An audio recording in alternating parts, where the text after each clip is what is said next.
Dare musi game per ingeni, game di Mitchell e poi game di me. Mara Maya. Passa por bomba. Maya. Que manda visto. In one si ravistiamo ma salendo dopo in oro credo.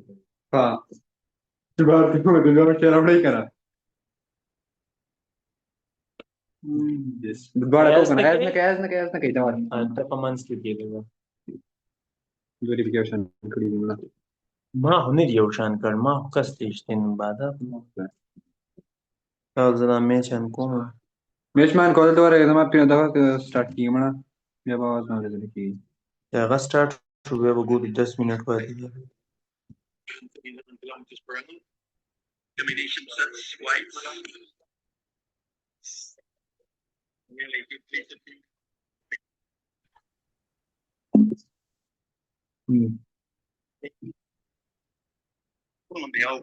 Kung tu ke?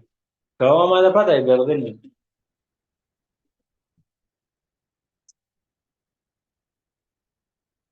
बस यार दूँ मैं पता कि मैं सरे हो पता मुझे ठीक है have a really good relationship with Miller and he'll say something about his age and not bad for an old timer.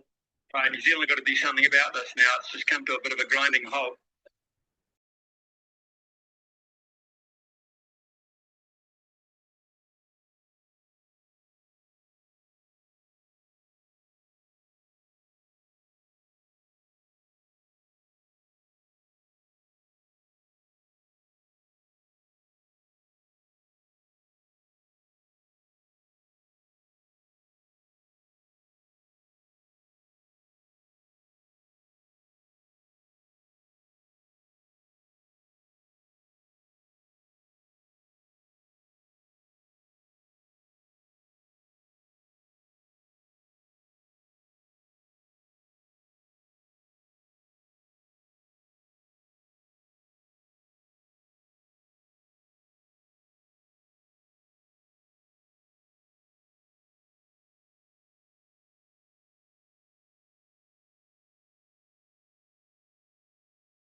Assalamualaikum everyone. Am I audible to all of you? Yes, sir. Okay, first of all, I warmly welcome all of you in our first session of Nova Research Mentorship Program. And this is Dr. Rashid Ijaz, founder and CEO at Research Minds. And today, आज जो हमारी class है वो she will हाँ doctor Sumaiya will take the class. जी जी, हम थोड़ी देर तक स्टार्ट करते हैं। अभी जो है ना वो डॉक्टर सुमैया ज्वाइन कर रही हैं, देन वी विल स्टार्ट। और इसमें ये है कि कुछ पार्टिसिपेंट्स ने रिसेंटली रजिस्टर किया है क्योंकि डेट्स अब तो क्लोज हो गई हैं। बट ये है कि जो न्यू मेंबर्स आए हैं उनको भी welcome to the Nova research mentorship program 2026। और इस तरीके से है स्केड्यूल कि आपकी 1 मंथ की फाउंडेशनल रिसर्च के ऊपर क्लासेस होंगी। आपका वेदर कोई भी डिपार्टमेंट है, आपका रिसर्च की फाउंडेशंस के ऊपर 1 मंथ की क्लासेस होंगी। अभी आज आपकी फर्स्ट क्लास है व्हाट इज रिसर्च के ऊपर। We will discuss the research basics in this class. और आपकी 1 मंथ की क्लासेस के बाद मार्च ऑनवर्ड्स आपको मेंटोरशिप असाइन होगी, मेंटोर्स असाइन होंगे, राइट अप स्टार्ट होगा। देन आपकी फिर जो है ना वो मेंटोरशिप की क्लासेस वीक में कोई 1 या 2 हार्डली क्लासेस होंगी मेंटोरशिप फेज के अंदर। और क्लास जो है ना वो 1 to 1.5 आवर्स मैक्सिमम होगी। और आपकी जो मेंटोरशिप होगी उसमें वो आपकी मर्ज़ी के मुताबिक सेशंस होंगे। जब भी आपकी अवेलेबिलिटी होगी वीकेंड्स के ऊपर हम कोई सेशन एक कंडक्ट कर लेंगे, हर ग्रुप का अलग अलग सेशंस होंगे सबके, क्योंकि उनको different mentors according to their departments assign होंगे। आर्टिकल राइटअप होगा, सबमिशन प्रोसेस, पब्लिकेशन प्रोसेस, सारी चीज़ों की तरफ आगे हम इंशाल्लाह लेके जाएंगे। कुछ सेशंस आप लोगों के स्कॉलरशिप के ऊपर होंगे, लिंक्डइन के ऊपर होंगे, फ्रीलांसिंग के ऊपर होंगे। तो वो सारे लोग ही सेशन लेंगे जैसे अभी फाउंडेशनल वाला जो है ना वो मामला चल रहा है। तो इसी तरह तरीके से जो है ना ये सारा प्रोग्राम चलेगा। सो आज जो है ना वो फर्स्ट क्लास है। And I warmly welcome all of you in our first session of Nova Research Mentorship Program. Thank you so much for registration, and thank you so much for enrolling yourself for the publication based program. Thank you so much. So first of all, I think अगर doctor Sumaiya class के अंदर हैं तो first of all I will introduce her. So then,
जी जी, हम start कर रहे हैं। Give me a minute. First of all I will introduce हर।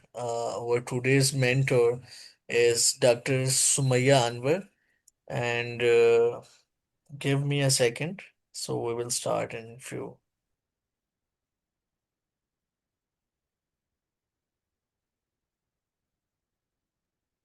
बंद करना।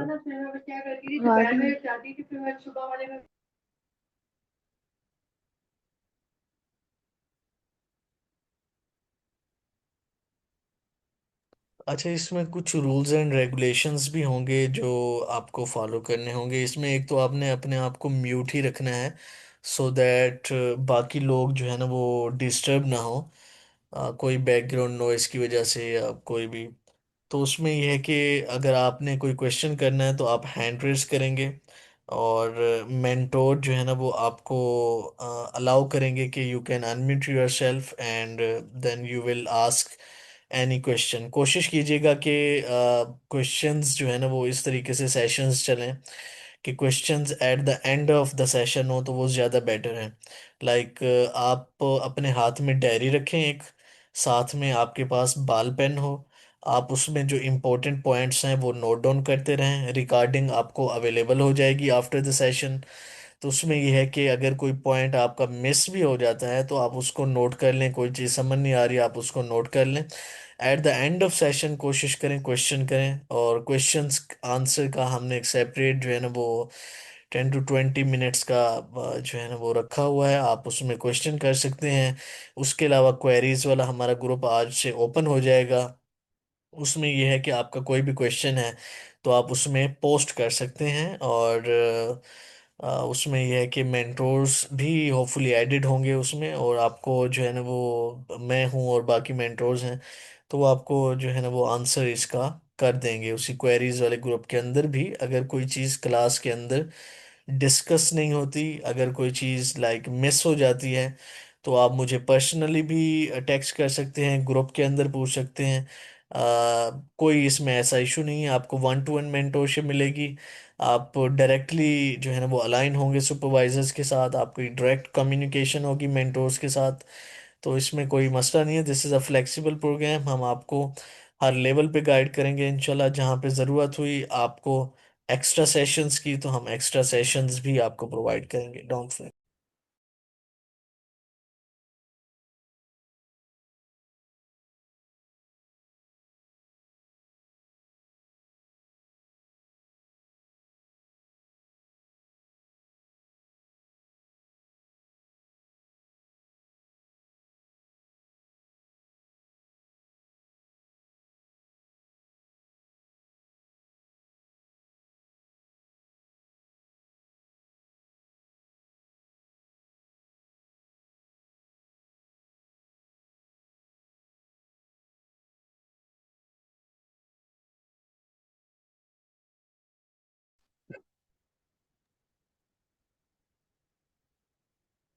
जी जी, मैंने म्यूट किया है, और अभी डॉक्टर सुमैया ज्वाइन कर रही हैं, तो हम इंशाल्लाह स्टार्ट करते हैं।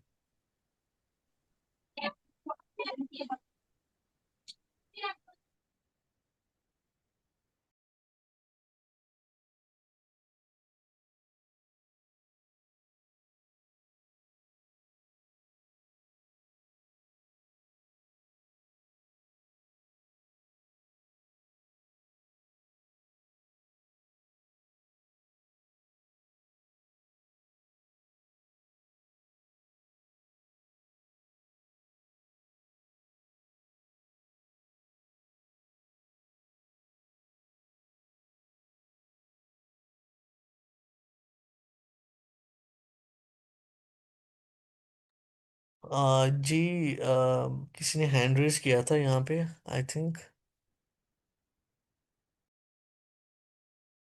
जी सर, अस्सलाम वालेकुम। डॉक्टर डॉक्टर समराना है। जी जी, वालेकुम सलाम। सर, मैंने मेटा एनालिसिस का आपका कोई सेपरेट ग्रुप बना हुआ है या द सेम ग्रुप जो नोवा का बना हुआ है उसी के ऊपर आएगा? मेटा नहीं नहीं, एनालिसिस की क्लासेस के लिए? मेटा का ग्रुप जो है ना वो सेपरेट होगा, क्योंकि मेटा की क्लासेस शायद मार्च से शुरू होंगी आपकी, ये नोवा वाली फाउंडेशनल ठीक है। जैसे खत्म होंगी ना, तो ठीक उसमें है। फिर मेटा की क्लासेस और मेंटोरशिप जो है ना वो स्टार्ट हो जाएगी, ताकि आपके ऊपर बर्डन ना आए। ओके। और वैसे मैंने मेटा एनालिसिस के लिए किया हुआ है रजिस्टर, वो जी जी। आई थॉट कि शायद पता नहीं आप तक पहुंचा या नहीं। जी जी, वो आपको ईमेल आ जाएगी, आपने फॉर्म फिल किया है ना? जी जी प्लीज। जी जी, किया है। आपको आपको जो है ना वो ईमेल आ जाएगी, डोंट वरी। और स्लाइड्स जो है ना वो बिल्कुल शेयर हो जाएंगी, at the end of this lecture recording भी शेयर हो जाएगी इंशाल्लाह। Perfect sir, thank you. Most welcome.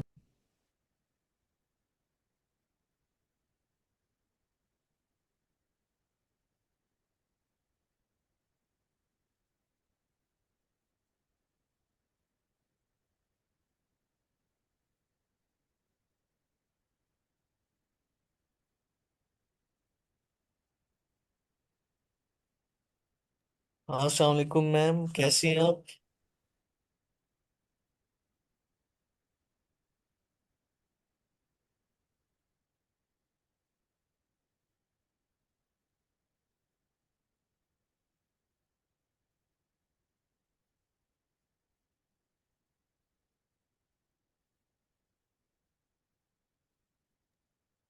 अस्सलाम वालेकुम मैम, आपका कनेक्ट हो गया, आपने स्क्रीन शेयर कर दी है?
हाँ, अस्सलाम वालेकुम एवरीवन, डॉक्टर सुमैया ने जो है ना वो ज्वाइन कर लिया है, and she is over today's mentor.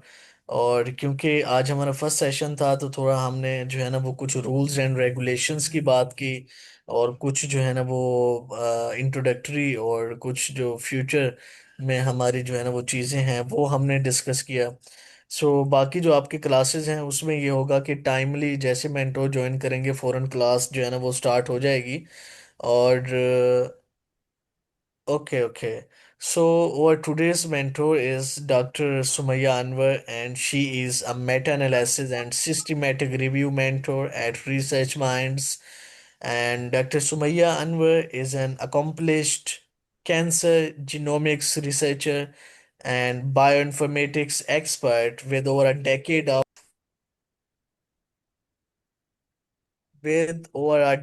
of experience in evidence synthesis, uh, translational oncology, biomedical research, and she serves as a research mentor at California Institute of Behavioral Neuroscience and Psychology at USA online.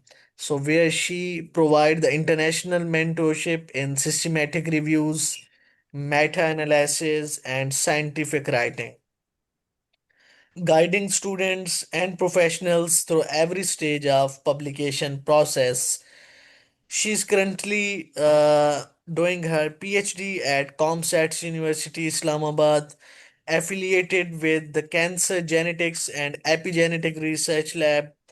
Her research focuses on gene promoter methylation in breast cancer, uh, integrating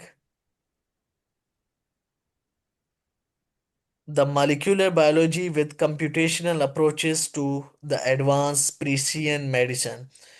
So, Dr. Sumaya Anwar has expertise in bioinformatics with strong proficiency in different tools like comprehensive meta-analysis, Galaxy, Python, SPSS, GraphPad, Prism.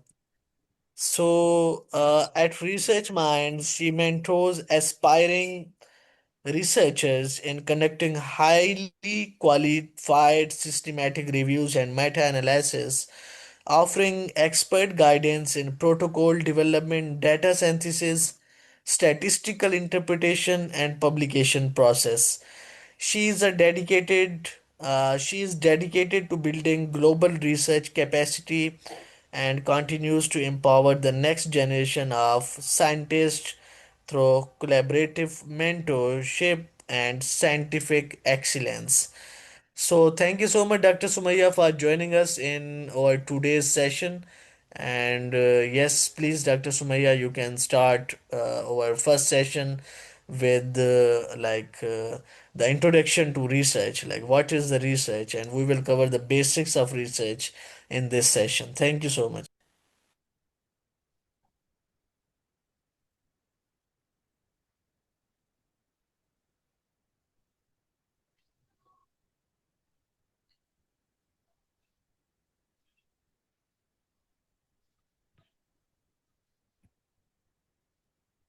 Hello everyone. Is my voice clear? जी जी आ रही Yes, yes ma'am. Ma'am आ रही है आवाज Okay, thank you so much. And first of all, excuse my internet was creating some issues, and I was in the Zoom meeting, but can't connect. And Dr. Rashid, thank you so much. Give my brief introduction and welcome to all of you, Research Minds Nova internship program. Today we will discuss about what is research. Is anyone here from international student, or we can go for English language or both languages, English and Urdu. So please tell me your bilingual concern. Sorry, bilingual? Yes ma'am Okay, thank you so much. First of all, topic is what is research. So I want all of you must be interactive with me, and I will question with you, and all of you give me the answer, and we will discuss about what is research. Okay, so all of you give your idea about what is research, then we will discuss about it. Ma'am, And when you give the scientific answer, collection it's of good if data. you give me your brief introduction. Assalamu alaikum. I am Dr. Sorat Meman, Walaikum salam. FCPS student, General Medicine, R4.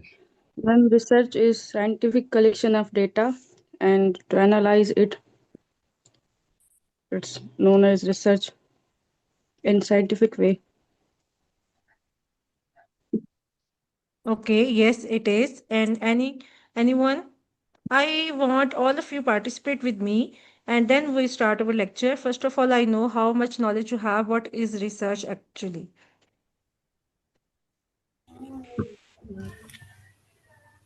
Ma'am, Assalamualaikum. research is about. Hello. Yes, please. Your voice is clear. जी ma'am जी research ma'am भी है कि एक चीज already research की हुई है तो हमें उस पे काम करना होता है या फिर कोई ऐसी प्रॉब्लम है जिसके बारे में हमें मतलब उसका आंसर हमें फाइंड आउट करना है रिसर्च में to find the Okay, answer exactly. Yes, it is. And anyone? Ma'am research जो है वो ऑलरेडी जो रिसर्च किया होता है तो उसके अंदर जो Research गैप्स is होते हैं work उसको फिल करने के लिए हम रिसर्च करते हैं Okay, yes. Anyone?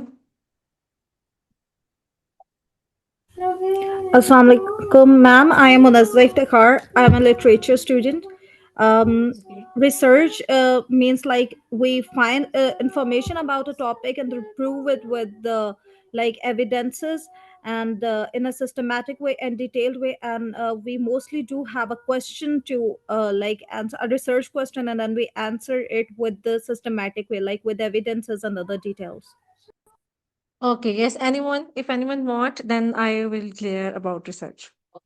Assalamualaikum, ma'am. Yes, please. Ma'am, myself Ramsha Kamal. I am the student of International Relations from the Fatma Jinnah University.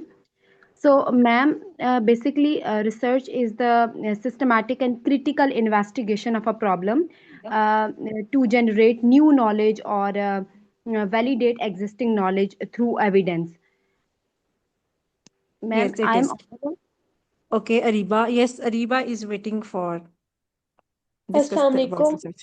Walaikum I'm assalam. Ariba and I'm from Quaid-e-Azam University, Islamabad. I'm doing pharmacy there.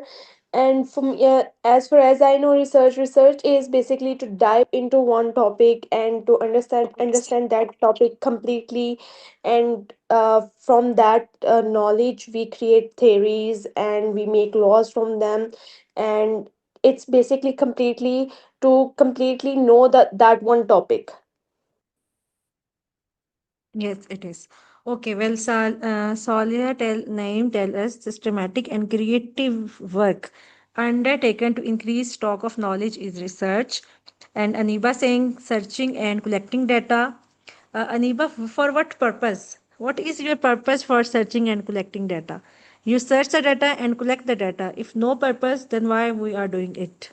Okay, and collection of data to answer a particular question. Exactly, answer a particular question is your purpose. And find something in scientific manner, analysis of collected data into scientific way. Yes, research is analysis of collected data in scientific way. Yes, Kareem and Ahmed, fine. And sir, research is systematic process of collecting, analyzing, interpreting information to answer questions, solve problem, or develop new understanding, discover new knowledge, or validate existing facts. Yes, all of you give the correct answer. आप सबका answer बिल्कुल दुरुस्त है, लेकिन हम इसमें practically ये देखते हैं कि जो भी चीज़ें research and collect data to solve problem scientific way. Yes, this is actually research कि हम एक प्रॉब्लम है हमारे पास, उस प्रॉब्लम को सॉल्व करने के लिए, उसका सोल्यूशन के लिए हम वे फाइंड आउट करते हैं। उस वे फाइंड आउट करने के लिए हम फर्स्ट ऑफ ऑल रिसर्च करते हैं, सर्चिंग करते हैं कि हम क्या क्या कर सकते हैं, फिर हम डाटा कलेक्ट करते हैं और फिर उसके बाद research is understanding problem. Yes, फिर हम उस प्रॉब्लम को अंडरस्टैंड करके सॉल्व करने की तरफ जाते हैं।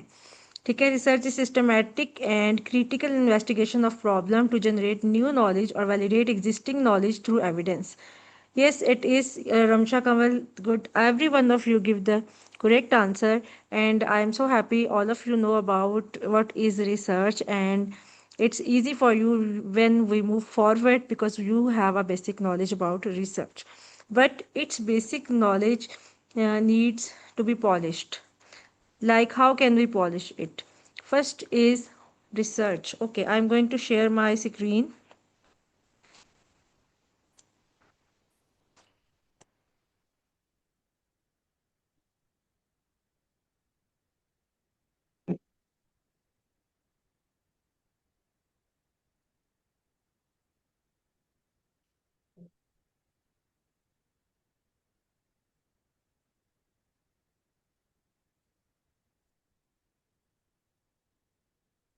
Okay, from Uzma selecting topic, interpreting new and existing knowledge regarding to our purpose in a scientific way. Yes, it is. And Maria saying to find out unknown, to know through evidence and gathering knowledge about data. Yes, exactly. All of you give the correct answer and all of you know about it. What is research? Re mean again and search mean if you participate with me, it's really good for you and me. Okay, and you all of you will not bore with from lecture and within the lecture, and you will enjoy it when you give to me answer. Yes, search mean find and re means again, दोबारा find करना। किस चीज को दोबारा find करना? एक ऐसा scientific research involve systematically investigating, जैसा कि आप सब ने हमें बताया किस चीज़ को हम साइंटिफिकली इन्वेस्टिगेट करते हैं, स्पेसिफिक साइंटिफिक क्वेश्चन को, प्रॉब्लम को, और उसको यूज़ करते हुए हम इस्टेब्लिश करते हैं साइंटिफिक मेथड्स। और वो साइंटिफिक मेथड्स इस्टेब्लिश करने का ये मतलब है कि हम उस प्रॉब्लम को सॉल्व करने के लिए all possible ways find out करते हैं. Yes, thank you Uzma. To find the correct things with scientific method. Yes, it is. With scientifically, actually our aim and purpose is to discover new information. This is also a research. Okay, when you go for and discovering the new information. Okay, from Mariam is a structured investigation to discover new knowledge. Yes, it is new. It's all research. When you discover new thing, it's also the part of research. Verifying existing knowledge is and confirmation the knowledge that already other scientists do the research. This is also research. And how can we do it? With collecting the data and analyze to draw a conclusion or any main outcome. And Uzma, to find correct things with scientific methods. Yes, it is. Okay, confirm existing knowledge or develop a deeper understanding of a particular topic. So this is research. And if anyone have any question, then you can ask here. अच्छा, miss एक question था। अभी आप research का मतलब बता रहे थे कि मतलब अगेन और सर्च फाइंड, मतलब हम कोई ऐसी चीज फाइंड कर रहे हैं जो अ, मतलब किसी चीज को हम दोबारा फाइंड कर रहे हैं। तो जो न्यू चीज अगर हम फाइंड कर रहे हैं तो वो तो दोबारा हम फाइंड नहीं कर रहे हैं। तो मतलब ये इस डेफिनेशन के मुताबिक ये क्या चीज बन रही है? हमारा पर्पस ये है कि अगर हम डिस्कवर न्यू इन्फॉर्मेशन करते हैं, ठीक है, तो उसको भी हम रिसर्च का नेम देते हैं। जो भी न्यू इन्फॉर्मेशन आप डिस्कवर करेंगे तो उसके लिए ऑलरेडी बहुत सारा डाटा ऑलरेडी डन हुआ है, ठीक है। तो आप उस डाटा को, उस प्रॉब्लम को, उसके सोल्यूशन फाइंड करने के लिए उसको अगेन से सर्च करेंगे। आप कहीं तो फाइंड आउट करेंगे ना। अगर आप एक परफॉर्मा बनाते हैं, क्वेश्चनर बनाते हैं, ठीक है, तो वो भी तो आप सर्चिंग कर रहे हैं अपनी, ठीक है। आप सारे क्वेश्चंस जो हैं, अब हम यहाँ पे 100 पीपल हैं या 50 पीपल हैं, यहाँ पे अगर मेरा एक सबसे क्वेश्चन है कि व्हाट इज़ रिसर्च, ओके, तो मुझे 50% ने आंसर किया है, वो डिफरेंट है और 20 का डिफरेंट है, ठीक है। तो अब मेरे परफॉर्मा के मुताबिक अब मेरा न्यू इन्फॉर्मेशन जिसने मुझे दी है, ठीक है, तो ये क्या किया मैंने, एक रिसर्च किया है कि आपका इसके मुताबिक क्या पर्सपेक्टिव है, और हर पर्सन का पर्सपेक्टिव क्या होगा, डिफरेंट होगा। हाँ हाँ हाँ। प्लीज माइक, जिसका माइक ऑन है प्लीज बंद कर दें। क्या नहीं पर प्रीवियस नॉलेज को हाँ भी हम सर्च करते हैं, वो तो रिसर्च है, लेकिन डिस्कवर काइंडली माइक ऑफ कर लें जिसका भी ऑन है। और जो न्यू इन्फॉर्मेशन जो हम डिस्कवर करते हैं ये भी रिसर्च में आती है, ठीक है। अगर आपको समझ आ गई है या फिर मज़ीद क्लैरिफिकेशन चाहिए? Okay okay. Okay, and research, according to understanding, research start from a concern or question that we want to explore. Yes, we have a question and we can call it, it's a problem, it's a population, it's any specific issue. And we study specific phenomena systematically. Mariam Qasim, please अपना mic आप mute कर दें. Thank you. And then validate the finding so can contribute to knowledge and guide further research. Yes, thank you so much. Rubina, आपका answer बिल्कुल perfect है, सबने बिल्कुल सही बताया, रिसर्च किया, लेकिन हम इसको मेनली क्या करते हैं कि सिस्टमेटिकली रिव्यू मींस कि सिस्टमेटिकली ऑर्गेनाइज्ड वे में हम, जैसा कि डॉक्टर मेमन की तरफ से हमारे पास है कि systematic, organised and scientific process of collecting, analyzing and interpreting information to answer the question, means कि हमारे पास एक पर्टिकुलर क्वेश्चन है, साइंटिफिकली एक प्रॉब्लम है, उसको सॉल्व करने के लिए हम ये सब कुछ करते हैं। अब इसकी एग्जांपल हमारे पास, can we move further? Yes, okay, if no question, yes. Okay, in types of research, actually today topic is what is research and its difference between academic and applied. So I ask everyone for give your views and tell me about research. Okay, Dr. Samrana Afzal, if you have a question, you can ask. Assalamu alaikum, ma'am. I'm Dr. Walaikum Samrana salam. Afzal, Assistant Professor, Fatma Jinnah Women University, Department of IR. I just want to make a comment. Can it be possible कि आप पहले lecture दे दें सारा और फिर हम अपनी input और अपने questions as well as discussion कर सकें?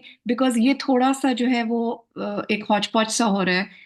बिकॉज आप चैट भी पढ़ रही हैं ये भी कर रही हैं तो वो साथ साथ अगर थोड़ा सा वो पहले लेक्चर कर लें उसके बाद फिर हम हाफ एन आवर का क्वेश्चन आंसर्स का सेशन कर लेंगे थैंक यू मैम, आपकी सजेशन बिल्कुल वैलिड है और हम थैंक इस यू पे फॉलो थैंक यू करेंगे। लेकिन आज का हमारा टॉपिक है what is research and just a difference between one type. Yes Okay, so I just want to elaborate it because next topic is how can we write it. So I want everyone give your views and this session must be interactive. Okay, only this is the reason because it's not just like I'm just coming here, read the slides or give some knowledge and just move on. So I want this session must be interactive. It's only what is research. Okay, you can add much more another data, but I just want to be relevant data. So what is type of research? In primary research and secondary research, and what type of these are the slides? These are just basic topic, basic knowledge, and everyone you know about it. So what we do, we just discuss on this topic for the 2 day lecture. I hope next topic will be different and we can add more slides and more data on it.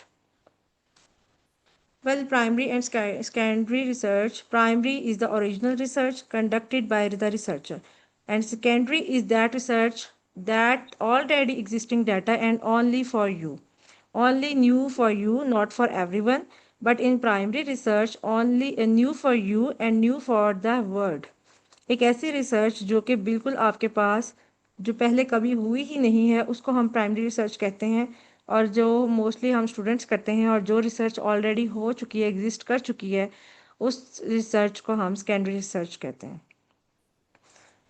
और इसके अंदर example में मैंने add किया हुआ है कि conducting, अगर हम कोई भी क्लिनिकल ट्रायल या फिर कुछ ऐसा रिसर्च क्वेश्चन जो ऑलरेडी, या एक ऐसी रिसर्च प्रॉब्लम जिसका सोल्यूशन ऑलरेडी नहीं है और उस पर हम सारा वर्क करते हैं, तो वो हमारे पास प्राइमरी रिसर्च होगी। और अगर हम ऑलरेडी जो डाटा आपके पास ऑलरेडी पब्लिश्ड पेपर हैं, उन पब्लिश्ड आर्टिकल को आप रीड करके चाहे रिव्यू आर्टिकल लिखते हैं, चाहे सिस्टमेटिक रिव्यू या मेटा एनालिसिस, वो सारा डाटा हमारे पास सेकेंडरी रिसर्च में आता है। मींस कि ऑलरेडी पब्लिक आर्टिकल्स पब्लिश्ड हैं, आपने सारी डाटा कलेक्शन उन आर्टिकल से की है। एंड नेक्स्ट वन हमारे पास है basic versus applied. Basic research का हमारे पास वो मतलब है जिसमें बिल्कुल हम किसी भी क्वेश्चन को आंसर करते हैं यस और no, like research expand fundamental knowledge without practical application. अगर किसी रिसर्च में प्रैक्टिकल एप्लीकेशन नहीं होगी, उसका जस्ट हम आंसर करेंगे। इसके एग्जांपल आप में से कोई भी बता सकता है कि किस तरह की बेसिक रिसर्च आपको समझ आ रहा है कि क्या हो सकती है। मीन्स कि हमारे पास कोई भी एक प्रॉब्लम है, एक क्वेश्चन है, उसका आंसर हम किस तरह यस और नो में कर सकते हैं।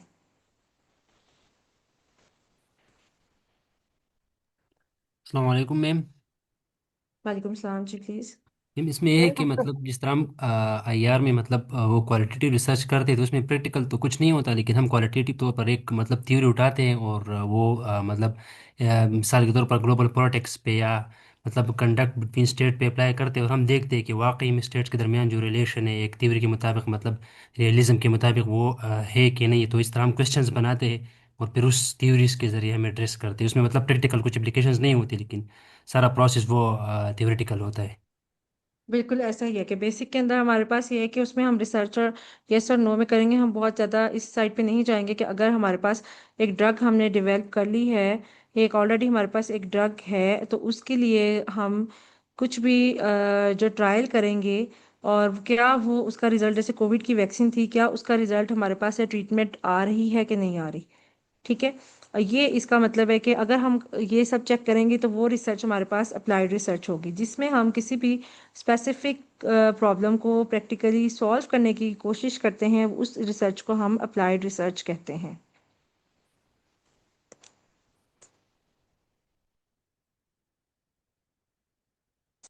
Next is qualitative and quantitative research.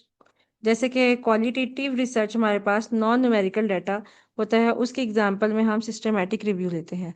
Means कि एक ऐसा डाटा जो कि ऑलरेडी पब्लिश्ड हो चुका है, और या फिर एक ऐसे रिसर्च क्वेश्चन जिसमें आप यस और नो में आंसर होता है, या फिर हम कहते हैं कि उसकी हम टू कंडीशंस हो सकती हैं। मींस के डिजीज है या नहीं है, ठीक है, या फिर हम कह सकते हैं कि क्लास में 100+ स्टूडेंट्स हैं या नहीं है।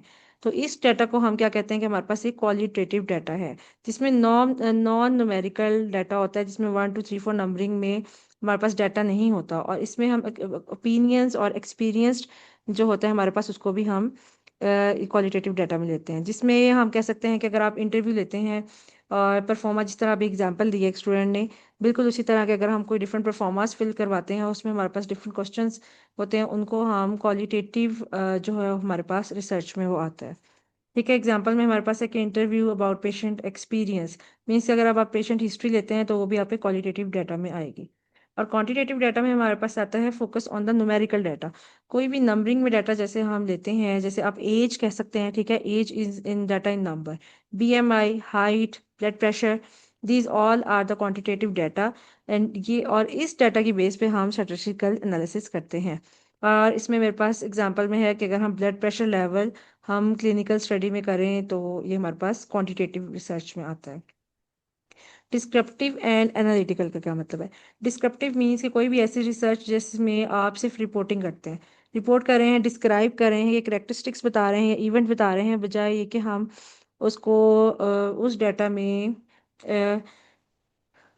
अप्लाइड हो, या हमारे पास उसमें क्या कंडीशन हो कि हम उसको में सोल्यूशन जो है वो प्रैक्टिकली जो इम्प्लीमेंटेशन करें, वो हमारे पास इसमें नहीं होता, हम सिर्फ डिस्क्रिप्शन तक इसमें रहते हैं।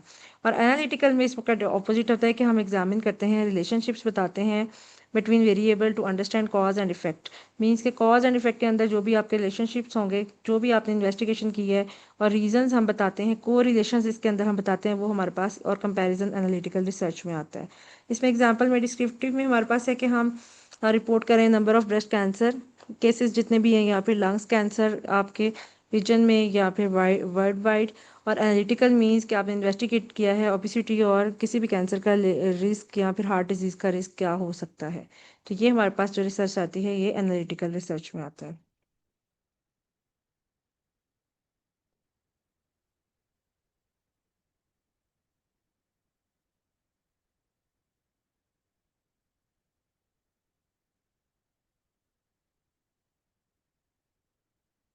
ओके, क्वेश्चन ये है कि अप्लाइड रिसर्च को एक्सप्लेन कर दें, ठीक है, और ये मैं आपको इसके साथ ही बता देती हूँ।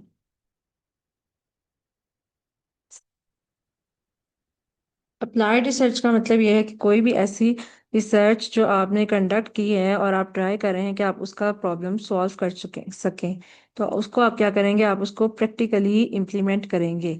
इम्प्लीमेंटेशन जिसमें हो उसको हम अप्लाइड रिसर्च कहते हैं। और इसमें हमारे पास क्या आता है, ट्रीटमेंट, प्रिवेंशन और मैनेजमेंट। किसी भी आप डिपार्टमेंट में हो, कुछ भी हो, अगर एक प्रॉब्लम है तो आपने एक थीरी बनाई है, या फिर एक आपने डॉक्यूमेंट तैयार की है, या रिसर्च करने के बाद आपने सारे आउटकम्स अपने दिए हैं कि ये हो सकता है, ठीक है, ये आपने एक रिसर्च कर ली है। उस रिसर्च को, उन आउटकम्स को एक प्लान के थ्रू जब आप कहते हैं कि ये हमने अब करना है, और आप उसको करते हैं, और उसका रिजल्ट जो हमें नजर आता है, वो हमारे पास अप्लाइड रिसर्च है। एग्जाम्पल मैंने कोविड की इसलिए दी है कि आप सबको कोविड के बारे में सबको पता है वर्ल्ड में, ठीक है। तो कोविड का क्या मतलब है कि वो डिजीज जो पूरी दुनिया में फैली और जिसने सबका बहुत नुकसान किया, पूरी कंट्रीज का, पूरी वर्ल्ड में हर कंट्री का नुकसान किया, ठीक है। तो लाइफ का भी, और उसके अलावा बिजनेस का भी, इकोनॉमी का भी, हर चीज़ का। तो अब इसमें हमारे पास क्या होता है कि जो उसका हमने ट्रीटमेंट फाइंड किया, किसी भी कंट्री ने वर्ल्ड वाइड मिल के, या जैसे भी साइंटिस्ट ने वो ट्रीटमेंट उन्होंने फिर इम्प्लीमेंट किया, हम सब पे ट्रायल लगाए, ठीक है, और अगर उन्होंने कहा कि जी ये कोविड वैक्सीन के थ्रू ठीक होगा, इवन क्या आप ये देखें कि कंट्रीज में गवर्नमेंट्स के थ्रू हर पर्सन के लिए ये लाजमी कर दिया गया, आपके ट्रैवल भी मस्ट कर दिया गया कि आपका कोविड वैक्सीन होगी तो ही आप ऐसा कर सकेंगे। ये क्या किया उन्होंने, ये एक रिसर्च को problem is Covid, okay, Covid disease को उन्होंने प्रॉब्लम बताया। उसके लिए फिर हमने प्रैक्टिकली एक सोल्यूशन फाइंड किया, उस सोल्यूशन के लिए ट्रायल्स किए, ट्रायल्स करने के बाद उन्होंने क्या किया कि आप और मेरे हम जैसे जो वॉलंटियर हैं उनके ऊपर चेक किया, फाइनलाइज करने के बाद जब देखा कि उससे सोल्यूशन में उनको ट्रीटमेंट में क्या हो रहा है कि कोविड से बचाया जा रहा है, प्रिवेंशन हो रही है, मैनेजमेंट हो रही है, देन उन्होंने उसको पूरी दुनिया में फैला दिया। मीन्स कि they find a solution and implement world wide. This research is called applied research.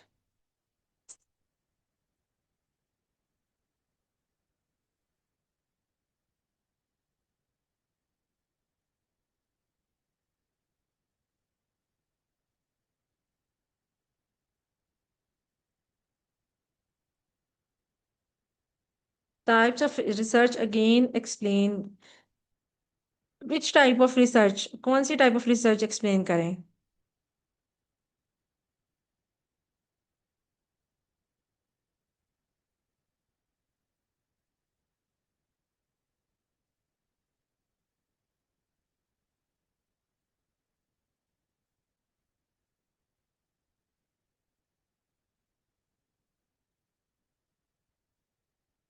Basic research में हमारे पास सिंपल ऐसा आता है कि जो रिसर्च आपके यस और नो को आंसर करें, मीन्स जिस तरह बताया है कि हम एक परफॉर्मा फिल करते हैं और उसके अंदर हमारे पास कुछ क्वेश्चंस होते हैं और उन क्वेश्चंस को बेसिक लेवल पे हम उस नॉलेज को चेक करते हैं, ठीक है, और उसको आप इजली ऑलरेडी वो नॉलेज रन और पब्लिश भी हो सकता है, ठीक है, और आपका डाटा आपके पास उसके अवेलेबल है, आप उन बेसिक चीज़ों को करते हैं। और सेकंड जिस तरह राबिया का क्वेश्चन है,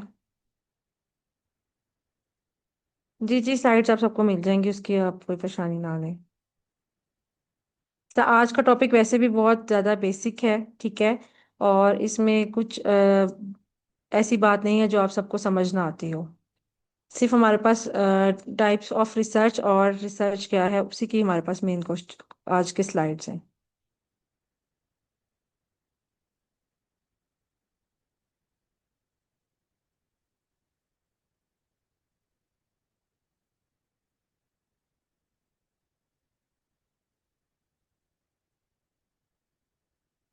ठीक है, आपका क्वेश्चन, आपकी बात ठीक है, क्वेश्चन एंड पे करूँ मैं, लेकिन हमारे पास आज के डाटा में सिर्फ मैंने ये ऐड ही इतना किया है। और नेक्स्ट अगर आप चाह रहे हैं नेक्स्ट चलें टाइप्स ऑफ रिसर्च के बाद स्टडी ऑफ, इसकी ज़रूरत नहीं है लेकिन मैं आपसे चलें डिस्कस कर लेती हूँ आप सबके लिए। हमारे पास कौन कौन सी स्टडीज़ हो सकती हैं टाइप्स ऑफ रिसर्च के बाद, ये कि प्रैक्टिकली हम कौन सी स्टडीज़ करते हैं। उसमें हमारे पास इन विट्रो स्टडीज़ आती हैं, कैसी स्टडीज़ जो कि हम इन विट्रो, वैसे ही आपको नेम से शो कर रहा है ग्लास स्टडीज़, ग्लास में जो कि हमारे पास लैब्स में होती हैं, टेस्ट ट्यूब स्टडीज़ होती हैं, ठीक है। एनिमल रिसर्च का मतलब है जो कि हम एनिमल स्टडीज़ कंडक्ट करते हैं। एनिमल्स, एनिमल्स मीन कि आप रैबिट पे, मंकी पर, और पिग्स और रेसिस और रैट्स, इन सब पे जो भी हम रिसर्च करते हैं किसी भी सीरियस डिजीज को ओवरकम करने के लिए, और इसके अलावा पर्टिकुलर फंक्शन और फिनोमिना देखने के लिए, ये सब स्टडीज हमारे पास एनिमल रिसर्च में आती हैं। Next one is the ideas, opinion and editorial studies. हमारे पास क्या होती हैं? आइडियाज वो होते हैं जो कि कोई भी साइंटिस्ट अपनी thought regarding one paper, article और एनी ऑलरेडी पब्लिश आर्टिकल के बारे में बताता है। और ओपिनियन भी इसी में आता है, लेकिन इसके अंदर एक बात डिफरेंट होती है कि हम उस आर्टिकल की बात भी करते हैं और सोशल इश्यूज की बात भी हम उसमें ऐड कर सकते हैं, लेकिन साइंटिस्ट का अपने ओपिनियन बताना होता है कि वो उसके रिगार्डिंग उसको किस तरह से हम इम्प्रूव कर सकते हैं और किस तरह क्रिटिकली एनालिसिस भी कर सकते हैं। और एडिटोरियल में ये होता है कि लेटर टू एडिटर हम लिखते हैं। लेटर टू एडिटर में क्या होता है कि हमारे पास एक पेपर है, और जो पेपर आप में से किसी भी एक स्टूडेंट ने लिखा है, ठीक है, और आप में से अभी इसी में से कोई और दूसरा स्टूडेंट होगा उस पेपर को रीड करेगा, और एडिटर को ये लेटर बताएगा, उसमें लूप होल्स बताएगा कि इसको हम इस तरह ये भी ऐड कर सकते हैं, ये भी ऐड कर सकते हैं, और दिस पॉइंट इज वैलिड और नॉट, ठीक है। इसको हम एडिटोरियल्स कहते हैं। नेक्स्ट हमारे पास आता है केस रिपोर्ट और केस सीरीज क्या होता है। जो भी आप ये तो जो है मैं आपको साथ शामिल करना चाहूंगी, लेकिन आप सबके क्वेश्चंस ये आ रहे हैं कि आप बताएं और एंड पे डिस्कस करें। ये जिस तरह का टॉपिक है उसकी नोयत मेरे ख्याल में नज़रिए में यही है कि आई वांट टू डिस्कस। अगर आप में से किसी को भी पता है कि केस रिपोर्ट और केस सीरीज क्या होती हैं तो काइंडली अपना माइक ऑन करें एंड शेयर योर आंसर।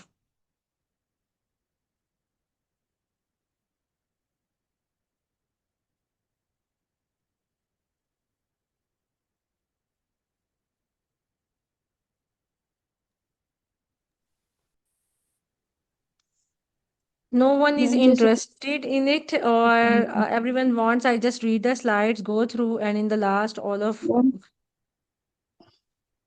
अस्सलाम वालेकुम Ma'am, in my Walaikum salam. opinion, I think, can I add ma'am something? Case Yes, please, one by one.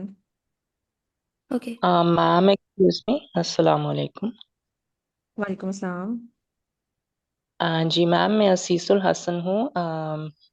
मैंने कहना था कि जो केस रिपोर्ट्स होती हैं वो मतलब एक किसी इंडिविजुअल के ऊपर हमने कोई स्टडी किया, कोई एक्सपेरिमेंट किया, उसको कोई मेडिसिन दी है, उसका ओवरऑल हम मतलब with the passage of time उसके ऊपर क्या इफेक्ट आया, उसकी एक्टिविटीज में क्या इम्प्रूवमेंट आई, और किस तरह का मतलब उसने बिहेवियर उनके अगेंस्ट जो मेडिसिन या जो हमने ट्रीटमेंट उसको दी शो किया, वो केस रिपोर्ट होती है। केस सीरीज होती है, मल्टीपल केस रिपोर्ट्स को लेके हम एक केस सीरीज बनाते हैं कि मतलब उनका जो एक निचोड़ होता है एक किस्म का, वो हम उनमें दिखाते हैं। केस रिपोर्ट अगर हम मैं इजी वर्ड्स में बहुत इजी सबके लिए कर दूं, हम उसको कहते हैं जो कि सिर्फ एक पेशेंट की बात होगी कि इस पेशेंट की ये केस रिपोर्ट है। उसको किसी भी केस को हम उसके मीन्स प्रॉब्लम को जो हम स्टडी करके उसकी जो रिपोर्ट बनाते हैं, ठीक है। केस सीरीज में क्या आता है कि मोर देन वन पेशेंट, आपके पास नंबर ऑफ पेशेंट्स जब होते हैं तो उसको हम केस सीरीज कहते हैं, ठीक है। और नेक्स्ट हमारे पास है कि ऑब्जर्वेशनल स्टडीज हमारे पास कौन कौन सी होती हैं। ऑब्जर्वेशनल स्टडीज में कोहर्ट स्टडी है, case control and cross sectional studies आती हैं। और इसमें कौन कौन सी कोहर्ट स्टडी क्या होती हैं? मैम ग्रुप लॉन्गिट्यूडनल स्टडी है। जी प्लीज। लॉन्गिट्यूडनल स्टडी है, प्रोस्पेक्टिव स्टडी है जो लॉन्ग टाइम के लिए चलती जाती है, इसमें कई साल भी लगते हैं। ठीक है। स्टडी कोहर्ट ग्रुप का स्टडी में नाम हमारे है। पास ये होता है कि हम 2 ग्रुप्स लेते हैं, ठीक है। और उसको हम इसमें हम प्रोस्पेक्टिव स्टडी होती है और हमारे पास एक रेट्रोस्पेक्टिव स्टडी होती है। प्रोस्पेक्टिव मीन्स कि जिसमें अभी आपने बताया एग्जांपल कि लॉन्ग टर्म स्टडी होगी, फ्यूचर की बात करेंगे हम। और रेट्रोस्पेक्टिव में हमारे पास क्या होता है कि हम लास्ट पास्ट ईयर्स की बात करते हैं। जैसे कि हम कहेंगे 2019 से कोविड जो है वो अभी टिल 2026 तक उसकी क्या रिपोर्ट्स हैं, क्या आउटकम्स हैं, उनको हम डिस्कस करेंगे। दिस इज अबाउट रेट्रोस्पेक्टिव के ओल्ड डाटा से लेकर न्यू डाटा की तरफ हम आएंगे, ठीक है। इवेंट्स को हम डिस्कस करते हैं from one patient to an other और about all the patients. And next one is case control studies. Case control studies में हमारे पास ये होता है कि आपके पास जो पेशेंट का डाटा है उस पेशेंट को हम ये बताते हैं कि डिजीज इज प्रेजेंट और नो। यस और नो में हम इसको कंक्लूड करते हैं। मेरी आवाज आ रही है मैम आपको? Yes please. यस मैम, ये जिस तरह आपने लास्ट आपने बताया जो ये जो केस स्टडी के बारे में मैम, मैम इसमें हम जिस तरह ये तो फिर जो लास्ट पॉइंट आपने बताया उससे जो पिछला जो केस स्टडी वाला, ये तो फिर दोनों सेम नहीं हो गए मैम? इसमें फिर डिफरेंस क्या हुआ मैम इन केस स्टडी में और जो लास्ट रेस्टो जो आपने बताया है जो कि केस है मैम, ये सिमिलर चीज नहीं हुई मैम ये दोनों? बताओ, आवाज आ रही मैम? जी आपकी बात आ रही है, मैं आपको बताती हूँ। कोहर्ट का मतलब ये होता है कि हम उसमें ग्रुप को कहते हैं हम, ठीक है। आपके पास 2 ग्रुप्स होते हेलो। हैं, one group and other group, ठीक है। उसको में हम डिवाइड करते हैं, लाइक हम क्या कहेंगे कि disease patient and control patient, ठीक है। जी मैम। जी आपको मैम ये बात समझ आई कि कोहर्ट स्टडी में हम क्या होता है, हमारे पास ग्रुप्स होते हैं। ग्रुप कोहर्ट मीन्स के 2 ग्रुप में आपके पास एक डिजीज है और एक हमारे पास है नॉर्मल ग्रुप, ठीक है। ठीक हो गया मैम। लेकिन जो जिस तरह आपने मैं केस स्टडी की बात कर रहा हूँ मैम, उसमें अगर आप मुझे कोई मैनेजमेंट साइंसेज से कोई एग्जांपल आप देखेंगे, I have a background from the management sciences, तो आप उससे ठीक कोई हो गया। एग्जांपल देख। ओके, केस स्टडी का आपको बेसिक अब मैं आपको बताती हूँ, अगर आपको मिक्स लग रहा है तो इसके अंदर हमारे पास क्या होता है। केस स्टडी की बात कर रहे हैं हम, केस रिपोर्ट की या केस कंट्रोल की? मैम एक केस स्टडी और एक केस रिपोर्ट दोनों में जो है ना, जो एक डिफरेंस पे क्या हुआ मैम इस पे, केस रिपोर्ट में और केस स्टडी में? Case case control is case different. Study and case series होगा ना, केस कंट्रोल सीरीज। देखिए, केस कंट्रोल रिपोर्ट्स जो होती हैं वो एक एक पेशेंट की आप रिपोर्ट्स बताते हैं, ठीक है। ठीक हो गया और हमारे मैम। आपको पास क्या मैं केस मैनेजमेंट साइंसेज से आप अगर इंटरलिंक करके आप मुझे बताएं, वो पेशेंट से जरा थोड़ा सा मुझे कंफ्यूजन इसलिए हो रही है। If केस you- रिपोर्ट मतलब हम जो पेशेंट, जो जैसे एक पेशेंट लिया ना हमने, उसको उसमें हमने सारी फाइंडिंग्स देखी और उसकी जो हमने समरी बनाई, उसमें जो जो हमें फाइंडिंग्स मिली क्लिनिकल, और फिर उसको हमने जो रिजल्ट निकाली वो केस रिपोर्ट है। और जो केस सीरीज है ना, case series multiple same patients, वही सेम डिजीज होगी लेकिन उसके पेशेंट्स बहुत मल्टीपल लेते हैं, ज़्यादा पेशेंट्स लेते हैं लेकिन डिजीज वो सेम लेंगे, उनमें फिर हम आउटकम देखते हैं। वो केस रिपोर्ट एक सिंगल पेशेंट पे करते हैं लेकिन बनाते हैं दोनों में, जो है ना, पेशेंट की सारी वो डेटा लेके उसकी क्लिनिकल जो होती है ना, वो सारी समरी बनाते हैं दोनों में। Okay. Okay, thank you so much. अच्छा, ओके। अगर मैनेजमेंट ऑर्गेनाइजेशन के मैनेजमेंट मैनेजमेंट साइंसेज से अगर इसको अगर मैं अगर रिलेट करूं, अगर जिस तरह समझ आया मैडम ने जिस तरह पेशेंट से रिलेट मैनेजमेंट किया। साइंसेज में क्या होता है हमारे पास कि हम केस स्टडी टर्म यूज करते हैं रेदर देन केस रिपोर्ट, ठीक है, according to okay your subject.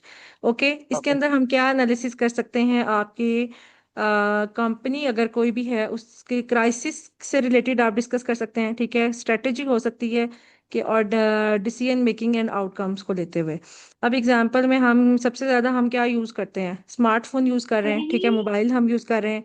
उसकी एग्जांपल में आपके ले सकते हैं कि क्या अब नोकिया, आपके पास मोबाइल देखें, सब सारी दुनिया पहले यूज करती थी, ठीक है, पाकिस्तान में। लेकिन अब ऐसा नहीं है, अब उसकी जगह किसने ले ली है, अदर मोबाइल्स और अदर कंपनीज ने ले ली है।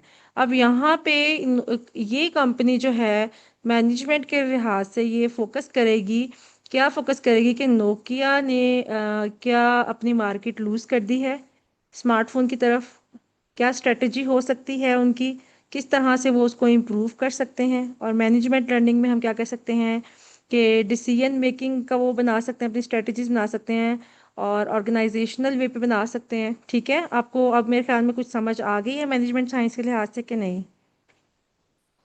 जी ma'am, now it's quite clear. वो एक्चुअली वो मुझे उसमें कंफ्यूजन हो रही थी। वो बेसिकली वो it's all about the doctor side और for medical side, so that's why it's creating the confusion for me. Now it's clear for me. Okay, why it's because in the start मैंने जब जिसने मुझे बताया, सबने मुझे ये इंट्रोड्यूस किया कि mostly they are doctors. Okay, so अगर आपका कोई क्वेश्चन होगा तो फिर ये भी कहा गया कि एंड पे हो, लेकिन मेरा पर्सनल ये है कि जो आज हम डिस्कस कर रहे हैं वो वाला ऐसा टॉपिक है, जिस तरह अब आपने बताया, डिफरेंट हम एग्जांपल्स लें और मेन टाइप्स क्या हो सकती हैं और डिज़ाइन स्टडी क्या हो सकता है, उसको हम डिस्कस करें, ठीक है। क्योंकि जब आप उसमें मेटा एनालिसिस में जाते हैं तो आपको स्टडी डिज़ाइन सबसे पहले पेपर में देखना होता है। क्यों? क्योंकि हमने एक पेपर की क्वालिटी चेक करने के लिए we must know about what is the study design, ठीक है। और स्टडी डिज़ाइन जब आप उसकी मेथडोलॉजी को रीड करते हैं, समटाइम पेपर में मेंशन होता है। सो I want to everyone discuss with me, okay, but maybe some student don't like it. So it's only for this lecture. I repeat again and again, not for the next all lectures. It's only for this lecture because in my opinion, it's about all discussion. It's not like you are not all are class student of small classes, like I just give you learn it. No, we discuss it. And management sciences में इसमें आप Amazon के example ले सकते हैं, ठीक है। और उसके अलावा अगर किसी को गाड़ियों का बहुत शौक है तो वो कार की भी एग्जांपल्स ले सकता है हमारे पास, कि जो लेटेस्ट गाड़ी आ रही है या फिर जो पहले वाली गाड़ी है उसकी रीसेल क्या है, उसकी रेपुटेशन मैनेजमेंट क्या है, किस तरह हो सकती है, क्राइसिस कम्युनिकेशन क्या हो सकती है, ठीक है। और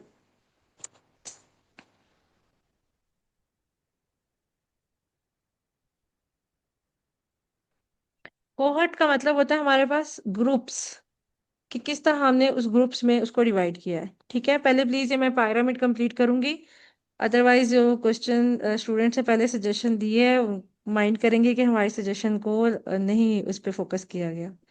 सो प्लीज सबसे पहले इन विट्रो स्टडीज है हमारे पास, देन हमारे पास एनिमल रिसर्च है, आइडियाज ओपिनियन और एडिटोरियल जो है ये हम डिस्कस कर चुके हैं कि ये आपका साइंटिस्ट की एक अपनी राय होती है according to in a scientific way. Case report या केस स्टडी या केस सीरीज हम किसी एक उसके लिए रिपोर्ट एक के लिए करते हैं, और सीरीज में हमारे पास मोर देन वन होता है। ठीक है, सीरीज जैसे शो कर रहा है 1 2 3 4 5। Next is observational study. Observational study अगर आप किसी भी उससे ताल्लुक रखते हैं डिपार्टमेंट से, शोबे से, तो ऑब्जर्वेशन जो स्टडीज में हम ऑब्जर्वेशन करते हैं इसको हम ये भी कह सकते हैं ऑब्जर्वेशनल स्टडीज को कि एक ऐसी स्टडीज जो कि ऑलरेडी हो चुकी हैं, या फिर आपको मैंने जिस तरह बताया था कि हम कुछ पेशेंट्स का या फिर कोई यहाँ पे आप पेशेंट से कहेंगे पॉपुलेशन कह सकते हैं। ठीक है, पॉपुलेशन का आप डाटा लेते हैं और उस डाटा को कंप्लीट परफॉर्मा पे करने के बाद उसके अकॉर्डिंग अपने एनालिसिस करते हैं हम। ठीक है, 2 कोहर्ट्स आपके पास, एक डिजीज साइड है। अब आप डिजीज की बजाय आप ये कह सकते हैं कि 2 ग्रुप्स हम बनाते हैं, एक ग्रुप आप बना लें नोकिया का, एक बना लें आप सैमसंग का। ठीक है, तो इस तरह आप ये स्टडीज जो होगी वो ग्रुप में डिवाइड हो जाएगी। Okay, Excuse me, Dr. Sumaya. Yes Can I please. ask a question? Can you please differentiate cross-sectional studies and case studies? Because I belong to international relations, so ये जो case control studies or case study या case report, what is the difference between these two? अगर आप case international relations या इस social sciences से कोई example दे सकती हैं। ओके ओके, पहले तो मुझे आप ये बता दें कि आपको ये समझ क्या आया है कि हमारे पास जो क्रॉस सेक्शनल स्टडीज क्या होती हैं। केस स्टडी तो बेसिकली कोई भी हम फॉर एग्जांपल अगर हम अप्लाई करते हैं इसको इंटरनेशनल सिनारियो में, तो it can be a detailed narrative related to a single country or a single city, it may be like that. लेकिन ये जो केस कंट्रोल स्टडीज है ये थोड़ा सा एक्सप्लेन कर दें, because most of your examples they are particularly related to the medical field, और हमें इसी वजह से there is no clarity between a case control study and a case study. ये ओके थोड़ा ओके, सा अब देख, okay yes fine. Case control study अगर आपके रेफरेंस में देखें या नॉर्मली हम without example of medical example देखें, ठीक है, तो इसमें क्या होता है कि इसको हम कंपैरेटिव रिसर्च कहते हैं। किस तरह? जिसमें हम कॉजेज होती हैं, ठीक है, एक सब्जेक्ट आपके पास जो कि स्पेसिफिक आउटकम के साथ आता है, ठीक है, और दूसरी साइड पे हमारे पास कंट्रोल्स होते हैं जो हम कहते हैं कि एक ऐसा सब्जेक्ट जिस ग्रुप सब्जेक्ट मीन ग्रुप और पॉपुलेशन जो विदाउट आउटकम के साथ आती है। आपको ये बात समझ आई है सबको कि countries that experience civil war, तो ये आपका केस होगा। ठीक है, कंट्रोल क्या होगा कि वो कंट्रीज जिन जो कि सिविल वॉर को एक्सपीरियंस नहीं कर रही, this is the case control study. ठीक है, ये इस एग्जाम्पल को मेडिकली मैंने आपको किस तरह से बताया है कि एक केस होगा आपके पास, डिजीज होगा या पेशेंट होगा, और दूसरा हमारे पास क्या होगा, हेल्दी होगा, जिसके साथ हम कंपैरिजन करेंगे। ठीक है, और दोनों को हम ट्रीटमेंट सेम देते हैं लेकिन हम कंपैरिजन करते हैं इसके अंदर। अब आपको इसकी एक और एग्जांपल हम ले सकते हैं। it can be a comparative study or between two nations. Yes yes it is. ये तो सोशल साइंसेज में आपके जैसे अपने किसी स्टूडेंट ने बताया, तो उसमें हम क्या कर सकते हैं कि जैसे अब हमारी ये क्लास है, ठीक है, इसमें केसेस वो होंगे जो आज की क्लास लेने के बाद ये लेक्चर नेक्स्ट लेक्चर या ये कोर्स ड्रॉप आउट कर देंगे। ठीक है, ठीक है, और लेकिन कंट्रोल्स वो हम कह सकते हैं जो कि स्टूडेंट्स इसको कंप्लीट करेंगे। ओके, और हम इसको कंपेयर कर सकते हैं। और सेकंड पॉइंट एक और भी ले सकती हैं आपके, जिस तरह यहाँ पे यहाँ की नहीं, अगर हम किसी स्कूल की एग्जांपल लेते हैं या किसी क्लास की एग्जांपल लेते हैं, तो हम उसमें on the basis of school quality हम कंपैरिजन करते हैं। ठीक है, तो वो जो कंपैरिजन होगा कि उसको हम कहेंगे स्टूडेंट्स के दरमियान आप कहते हैं इंग्लिश लैंग्वेज का कंपैरिजन आप कह सकती हैं, और उसको हम केस कंट्रोल स्टडी कहते हैं। अगर अच्छा, यहाँ इस तक पे समझ आ गया तो जी प्लीज। इसमें मैं एक चीज़ ऐड करूंगा। बहुत सारे स्टूडेंट्स जो है ना वो कह रहे हैं कि मैनेजमेंट साइंसेस की एग्जांपल दें और साइकोलॉजी की। तो उसमें ये चीज़ मैंने फर्स्ट लेक्चर में भी यही चीज़ जो है ना वो रिक्वेस्ट की है कि आप लोगों की डिपार्टमेंटल वाइज सेपरेट क्लासेस होंगी मार्च से। आपके वीकेंड्स के ऊपर सेपरेट सेशंस होंगे, जो मेंटोरशिप होगी उसमें डीप लर्निंग होगी। और उसमें जो मैनेजमेंट साइंसेस के अगर 10 स्टूडेंट्स हैं तो 10 को मैनेजमेंट साइंसेस का ही सुपरवाइजर अलाइन होगा। और वो वहाँ पे सारी टॉक ही मैनेजमेंट साइंसेस की होगी। जो साइकोलॉजी वाले हैं उनके साथ साइकोलॉजी की ही टॉक होगी। तो जो फार्म डी वाले हैं उनको फार्मेसी के मेंटोर अलाइन होंगे। तो अभी इसको ऐसे चलने दें चीज़ों को। और काइंडली जो है ना वो सेशन में जो है ना वो डिस्टरबेंस ना हो। और कोशिश करें मैम कि क्वेश्चन चाहे आज वाला सेशन भी एंड में लें। ये क्वेश्चंस की वजह से ना काफ़ी डिस्टरबेंस आ रही है सेशंस के अंदर ना। तो मैंने इनसे पहले ही शुरू में बताया कि ये रूल है, क्वेश्चंस आपने नोट डाउन करने हैं और क्वेश्चंस आपने एंड में ही करने हैं। और बाकी जहाँ तक ये डिपार्टमेंटल वाइज एग्जांपल्स हैं, वो ये है कि ये वाले मेंटोर्स जो आपको टीच करेंगे ये भी they will try to explain these type of examples. But ये है कि आपकी रिसर्च मेथडोलॉजी, आपकी सारी चीज़ें आपके मेंटोर ही कवर करेंगे और वो मार्च से स्टार्ट होगा। So be patient, don't worry, this is a full fledged like एक comprehensive प्रोग्राम के अंदर आप इनरोल हैं। So don't worry at all and be cooperative and be patient. Thank you so much.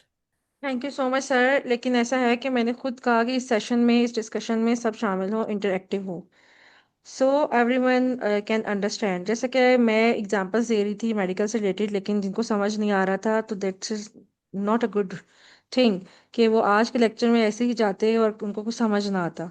अब आई होप कि उनकी request पे जो एग्जांपल दिया है तो they understand what we are discuss about it. And thank you so much, I must follow your suggestion in all the next lectures. और जो आज ऐसा कोई भी लेक्चर होगा जिसमें मुझे लगे कि डिस्कशन की ज़रूरत है तो I think I go with it. Sure and sure, okay. Thank you sir, thank you so much. और लुकमान का सर ये थे, हमारे पास क्वेश्चन है कि बैचलर्स वाले गरीब भी हैं। अच्छा, अब आप गरीब क्यों हैं, ये डिस्कशन लंबी हो जाएगी, तो हम आगे चलते हैं। थोड़ा बेसिक ही आप रखिए। जो है ना वो फाइनेंशियल एजुकेशन की आपको ज़रूरत है। आप मैं जो है ना वो फाइनेंशियल एजुकेशन टीच करता हूँ हर वीकेंड के ऊपर फ्री। तो आप कल वो क्लास ले लीजिएगा, ठीक है। सही है, सही है, गरीबों के लिए बताया आपने। नहीं नहीं, ये सबके लिए, सबको ज़रूरत है। अच्छा, इसमें है थोड़ा बेसिक रखें। देखिए माय डियर, इससे ज़्यादा बेसिक क्या हो सकता है कि मैं इतनी लंबी डिस्कशन की है कि रिसर्च क्या होती है, हमें ये समझ आ जाए कि वो है क्या। ठीक है, कि क्वेश्चंस आ गए हैं कि रिक्वेस्ट के प्लीज़ आगे मूव ऑन करें। और उसकी टाइप्स बताई हैं, बहुत ही सिंपल बताई हैं। और इसमें स्टडी डिज़ाइन पैरामिड ऐड किया है। ये स्टडी डिज़ाइन की टाइप्स आपको जब हम प्रैक्टिकली करेंगे हर चीज़ आपको समझ आएगी। ठीक है, ये सिर्फ एक ओवरव्यू है। Overview means कि like आज का टॉपिक ही है कि what is research and what are its types, not a full types like just mention two names. Okay, so मैंने अपनी पूरी कोशिश की है इसे बेसिक रखूं, और आई होप कि जिनको बहुत ज़्यादा बेसिक लग रहा है उसकी रीज़न यही है कि सबको एक साथ लेके चल सकें। एंड नेक्स्ट हमारे पास ऑब्जर्वेशनल स्टडी हमने डिस्कस कर ली है। इसमें बाद एक्सपेरिमेंटल स्टडी में हमारे पास वो स्टडी आती है। ओवरऑल मैं इसका बता रही हूँ कि जिस स्टडी में आप एक्सपेरिमेंट्स करते हैं, एक्सपेरिमेंट्स में आप क्या बता सकते हैं, रेंडमाइज कंट्रोल ट्रायल की बात मैं यहाँ कर रही हूँ। मीन्स कि एक ऐसा ट्रायल, अब मैं फिर वही बात है कि ड्रग से ही स्टार्ट कर रही हूँ। ड्रग एक्चुअली एक ऐसा वर्ड है, ये मेडिसिन जो आप सब यूज़ करते हैं, आप सबको पता है, बेशक आप उस फील्ड में हो या ना हो। आरसीटीज एक्सपेरिमेंटल स्टडीज में हमारे पास दो तरह की आती हैं, रैंडमाइज्ड कंट्रोल ट्रायल और नॉन रैंडमाइज्ड। जैसे कि नेम ही मेंशन कर रहा है कि रैंडमाइज्ड कंट्रोल ट्रायल का मतलब ये है कि हम उस स्टडी को कंट्रोल जो है खुद कंट्रोल जो है नहीं कर सकते। ठीक है, किस तरह होता है, हमारे पास कि एक ग्रुप है, स्टूडेंट्स का कह लें या पेशेंट्स का कह लें, और उस ग्रुप में हम क्या करते हैं कि उनको एक मेडिसिन देते हैं या ड्रग देते हैं या फिर एक टास्क देते हैं। ठीक है, और उस टास्क को हमने जो है मॉनिटर करना होता है रेगुलर बेसिस पे। तो इस चीज़ को हम रैंडमाइज कहेंगे। नॉन रैंडमाइज के अंदर ऐसा नहीं होता। नॉन रैंडमाइज में ऐसा है कि यहाँ पे अगर डिफरेंट पॉपुलेशन के डिफरेंट पीपल बैठे हैं उन सबको हम वो अप्लाई करेंगे। कोविड की वैक्सीन की एग्जांपल ले सकते हैं और फिर हम उनको सर्च करेंगे। ठीक है, नेक्स्ट हमारे पास है systematic review, Meta analysis and review. अब हमारे पास ये क्या है, ये हमने सबसे टॉप पे मैंने क्यों रखा है? देखिए जितनी भी स्टडीज हैं, मैंने यहाँ पे एक पैरामिड शो किया हुआ है यहाँ पे।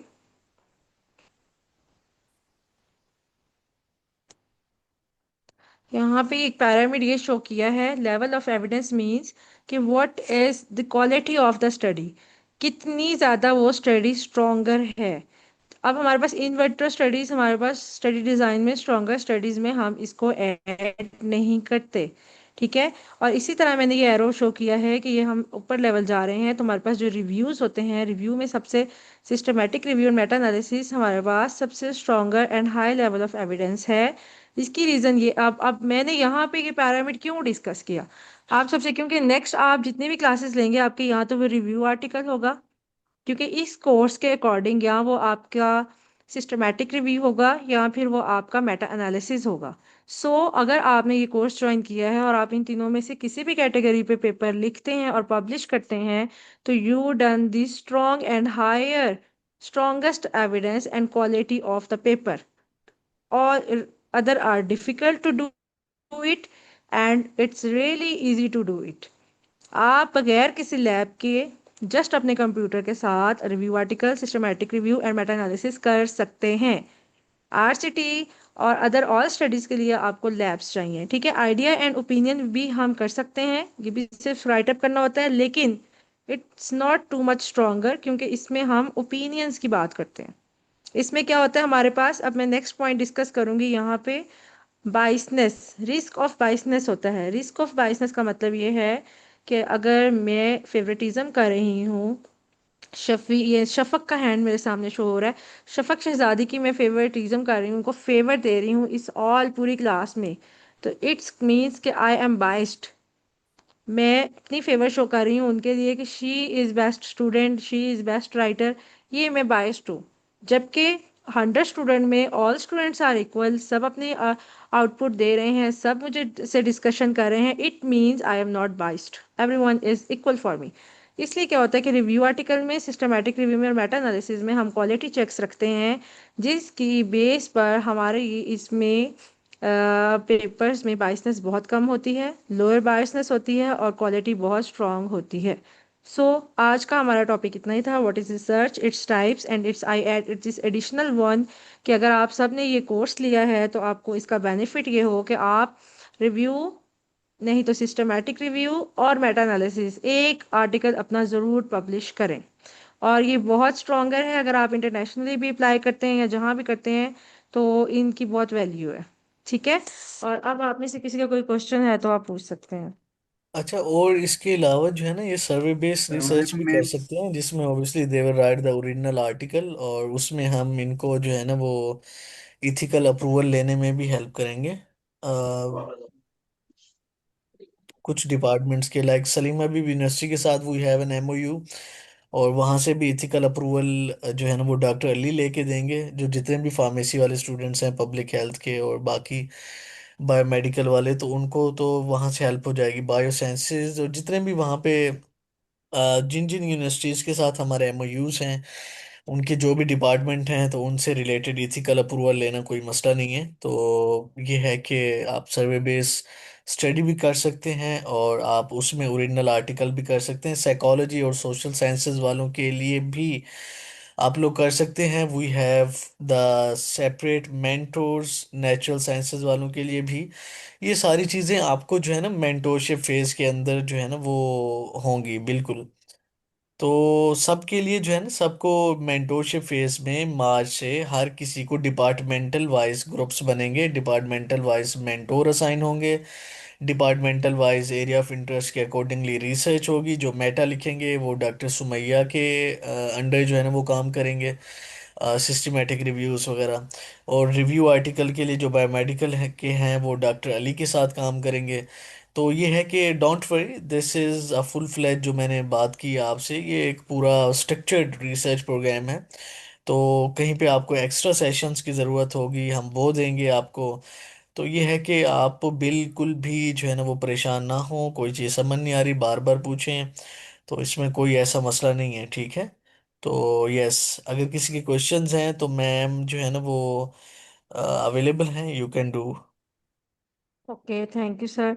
Okay class, next is type of review articles. हमारा नेक्स्ट टॉपिक है, मिस आई आप थिंक। कोहॉर्ट स्टडी और क्रॉस सेक्शन स्टडी एक्सप्लेन कर देंगी दोबारा, वो कंफ्यूजन जी हो जी, रही है उनमें। मैं सारे क्वेश्चंस लूंगी और जो भी रिपीट करना होगा वो हम करेंगे, ठीक है।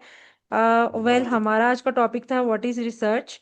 वो डिस्कस किया हमने, टाइप्स सीखी हैं इसकी, और स्टडी पैरामिड डिजाइन मैंने आपको शो किया है ताकि हमें इसकी इंपॉर्टेंस पता हो कि what are the studies, okay, and what are you doing. Next one हमारा टॉपिक है what is the research paper structure, and I will also add additional things for your. This is the steps of writing the research and these are the structure of the paper. So kindly be patient. I want कि मैं उसको एक systematic way में लेके चलूँ ताकि अगर कोई यहाँ बेसिक और जीरो से है तो वो कुछ भी मिस ना करे, ठीक है। एंड नेक्स्ट वन, अब हमारे पास क्वेश्चंस हैं।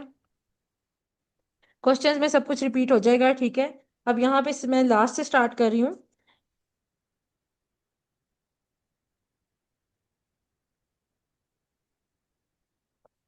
ऑब्जर्वेशनल स्टडी की हमारे पास 3 टाइप्स हैं, ठीक है। मैंने ये मेंशन किया आपको। अब पहले तो मुझे ये नहीं पता कि आपका डिपार्टमेंट कौन सा है, क्योंकि मैं फिर से एग्जांपल दूंगी तो वो कंफ्यूज करेगा, ठीक है। आपको सबको स्टडी डिज़ाइन में ऑब्जर्वेशनल स्टडी और एक्सपेरिमेंटल स्टडी कल मैं डिटेल में विद स्लाइड्स एक्सप्लेन कर दूंगी, ठीक है।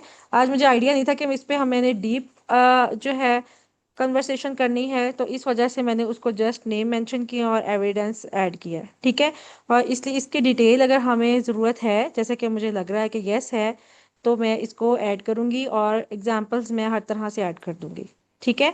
अब जिनका ये क्वेश्चन था, आई होप ये क्लियर हो गया है।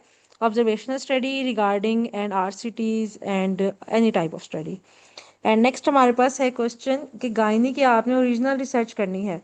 गायनी ओरिजिनल रिसर्च में आई डोंट नो सर, आपको सर प्लीज़ बता दें, आप डॉक्टर फिज़ा को फैसिलिटेट कर सकते हैं कि नहीं, क्योंकि इसमें इनकी कौन सी रिसर्च है ये भी डिपेंड करता है। क्या आप पार्ट 2 में हैं doctor Fiza? Okay, dental science for dental science. For dental science के लिए अगर आपने ये पूछा है कि सेपरेटली रिसर्च मेंटोर है कि नहीं, तो ये मुझे नहीं पता, लेकिन ये कि मेडिकल के जितने भी हैं वो उन सब स्टूडेंट्स में भी मेरे साथ होंगे, ठीक है। ओरिजिनल रिसर्च के अंदर आप देखिए 2 बातें आती हैं फिज़ा हमारे पास, एक होता है वेट लैब और एक होता है हमारे पास ड्राई लैब, ठीक है। तो ड्राई लैब में वो वर्क होता है जिसमें आपको लैब नहीं चाहिए। ड्राई लैब में आप कंप्यूटर से बायो इन्फॉर्मेटिकली हम डाटा सेट्स लेकर डाटा एनालिसिस करते हैं, उस पर एक पेपर लिखते हैं। This is the original research but not involve the lab, ठीक है। दूसरी होती है वेट लैब, या जिस तरह मैंने बात की एक्सपेरिमेंटल स्टडीज़ करते हैं, ऑब्जर्वेशनल स्टडीज़ करते हैं। उसमें आपको पेशेंट का डाटा भी चाहिए होगा, क्लिनिकल ट्रायल्स भी, क्लिनिकल स्टडी अगर आप करेंगे तो एज और उससे रेलिवेंट जो भी उसको डिजीज़ है या नहीं है, या उसके हार्मोनल स्टेटस है, ER PR HR2, आपको वो सब डाटा चाहिए और ओरिजिनल पेशेंट से चाहिए, और उस पर क्या स्टडी हम कर रहे हैं it's depend on your question, ठीक है। ये ओरिजिनल में ये 2 बातें आती हैं, एक वेट लैब और एक ड्राई लैब। नेक्स्ट हमारे पास है, अब आई डोंट नो कि आपका क्या रिसर्च क्वेश्चन आप क्या चाह रही हैं। सिस्टमैटिक रिव्यू और मेटा एनालिसिस एक्सप्लेन करें, ये तो मैंने एक्सप्लेन किया ही नहीं, ये तो हम कल करेंगे कि what are the types of review article. Review article की टाइप में सिस्टमैटिक रिव्यू में सब कुछ वही होता है जो मेटा में होता है, बस एक छोटा सा डिफरेंस होता है कि मेटा में हम स्टैट ऐड करते हैं और सिस्टमैटिक रिव्यू में स्टैट्स नहीं होती। ओके, ऑब्जर्वेशनल स्टडी ये मैंने आपको सबको बता दिया है कि काइंडली ये मैं आपको डीप विद एग्जांपल कल शो करूंगी ऑन स्लाइड्स, क्योंकि जस्ट हेडिंग में नहीं सबको समझ आ रही, इवन रिपीट करना हो रहा है हमें, ठीक है। उसके बाद यहाँ पे नाबिया क्वेश्चन था कि मैम मेरा भी रिप्लाई कर दें, ये क्वेश्चन है क्या आपका?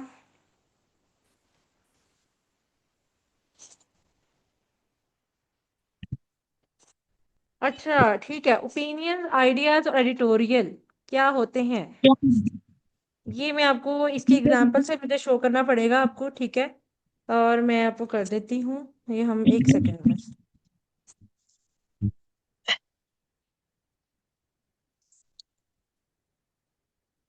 ठीक है, इसके एग्जांपल में हम चले जाते हैं, हमारे पास क्या है इसके एग्जांपल में।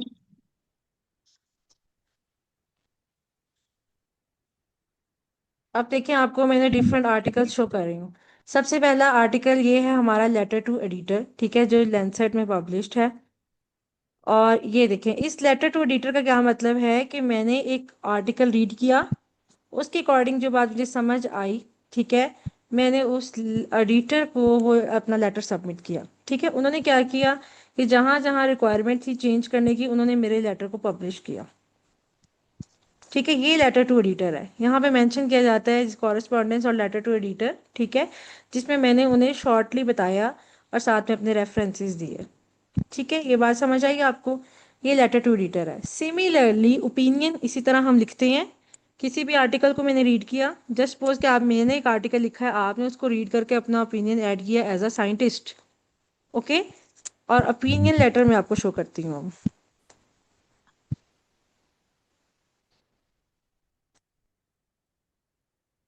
May be net is slow, so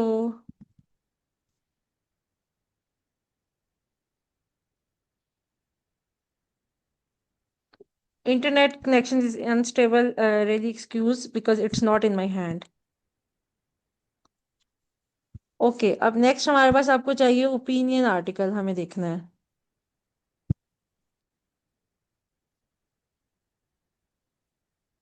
okay, ये आर्टिकल हमारे पास है, ये एक ओपिनियन आर्टिकल है।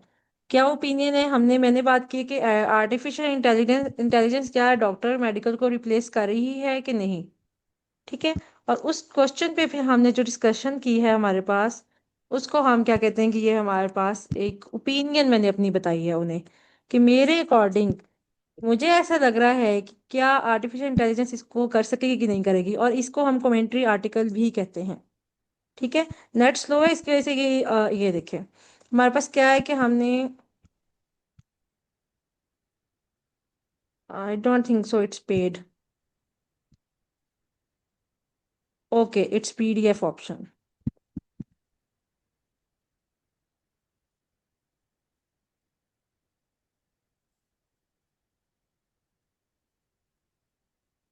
इसमें हमारे पास क्या है कि हमने एक ओपिनियन दी है अपनी। ठीक है, मेरा ख्याल है कि आपको मेरा क्वेश्चन समझ आ रहा होगा, और आपका आंसर मैं दे पा रही हूँ कि नहीं, ये आप मुझे बताएंगी। ठीक है, नेक्स्ट हमारे पास क्या चीज़ आती है, और आपने क्या कहा है हमारे पास, case study. Case study is different for opinion and ideas. Case study बिल्कुल टोटली डिफरेंट है।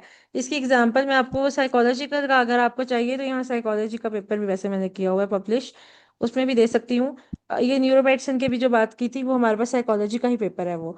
तो उसमें ये साइकोलॉजिकल इश्यूज जैसे आपके पास डायमेंशिया है, एपिलिप्सी है, ठीक है, या हम क्या करें, एंजाइटी है, डिप्रेशन है, ये प्रॉब्लम है आपका। ठीक है, इसके पास आप एक पेशेंट की कंप्लीट होल स्टडी करती हैं, कंप्लीट रिपोर्ट बनाती हैं, तैयार करती हैं, इवन क्या आप उसके एमआरआईज भी लगाती हैं, उसकी ब्रेन की पिक्चर्स भी लगाती हैं, और क्या क्या उस पर आपने ड्रग्स अप्लाई की वो भी देती हैं। तो इसको हम single person, single patient, single की जो, अगर ओवरऑल देखें पॉपुलेशन की जो हम केस स्टडी करेंगे तो उसको हम सिंगल केस जो होगा आपके पास वो केस स्टडी होगा। ठीक है, आई होप के आज का लेक्चर इतना काफ़ी है, सबको समझ आ गई है, जो नहीं आई वो समझ है कि ये जो मैम आपका क्वेश्चन है ना, आरसीटी नॉन आरसीटी ऑब्जर्वेशन और एक्सपेरिमेंटल स्टडी से ही कल मैं स्टार्ट करूंगी, और फिर हम कल नेक्स्ट टॉपिक पे मूव करेंगे। ठीक है, is a review article is less reliable.